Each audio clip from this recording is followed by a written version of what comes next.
ସାଙ୍ଗମାନେ ହଠାତ୍ ଆମକୁ ଗାଁକୁ ଯିବାକୁ ପଡ଼ିଲା। ଆଉ ସାଙ୍ଗ ଆପଣମାନେ ତ ଜାଣିଥିବେ ଆମ ଘର ହେଉଛି ଜଗତସିଂହପୁର ଡିଷ୍ଟ୍ରିକ୍ଟରେ। ତ ଆମେ ଗୋଟେ ସାଙ୍ଗର ମ୍ୟାରେଜ୍ ପାଇଁ ବାହାରି ପଡ଼ିଲୁ।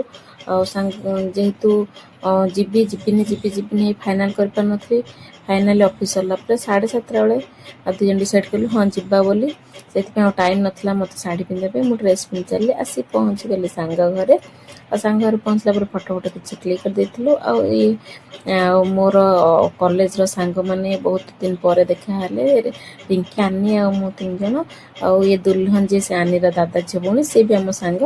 ତାପରେ ଆସିଲା ପରେ ଆମେ ମୋର ଗୋଟେ ସାଙ୍ଗ ଲିଜାକୁ ବହୁତ ମିସ୍ କଲୁ। ତାପରେ ଏଠି ଖାଇବାକୁ ପଳେଇ ଆସିଲୁ। ଆଉ ଜଗତସିଂହପୁରର ସ୍ପେଶାଲ୍ ତ ଘାଣ୍ଟ ଯାହା ବି ହେବ, ତା ସହିତ କଙ୍କଡ଼ା, ଚିକେନ୍ ଆଉ ସବୁ ଖାଦ୍ୟ ବହୁତ ବଢ଼ିଆ ହେଇଥିଲା। ଖାଇସାରିକି ଆମେ ଫେରିଲା ବେଳେ ଆସିକି ଟ୍ରେନ୍ ଲାଇନ୍ ପଡ଼ିଯାଇଥିଲା, ଏଠି ୱେଟ୍ କଲୁ। ତାପରେ ଆସିକି ଆମ ଘରେ ବୁଲି ଘରେ